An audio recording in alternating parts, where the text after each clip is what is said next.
ওমরা ভিসা নিয়মে বড় পরিবর্তন এনেছে সৌদি আরব। এখন থেকে এই ভিসার মেয়াদ হবে পুরো 1 বছর। সৌদি সরকার ওমরা ভিসার মেয়াদ 365 দিনে উন্নীত করেছে। এই ভিসায় 1 বছরের মধ্যে একাধিকবার সৌদি আরবে প্রবেশ করা যাবে, আর প্রতিবার সর্বোচ্চ 90 দিন পর্যন্ত অবস্থান করা যাবে। তবে প্রতিবার সৌদি আরবে প্রবেশের আগে একটি শর্ত অবশ্যই মানতে হবে। সরকারি অনলাইন প্ল্যাটফর্ম নুসুক থেকে ভ্রমণ প্যাকেজ কিনতে হবে। এছাড়া যাত্রার আগে নুসুক থেকেই ওমরার অনুমতিপত্র সংগ্রহ করতে হবে।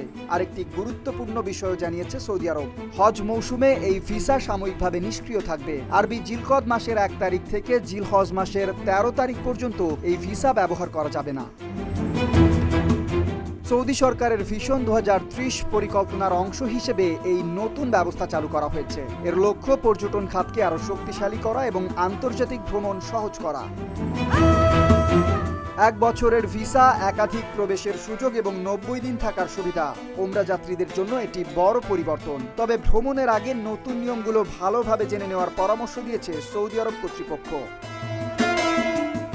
Desk report, Dhaka post.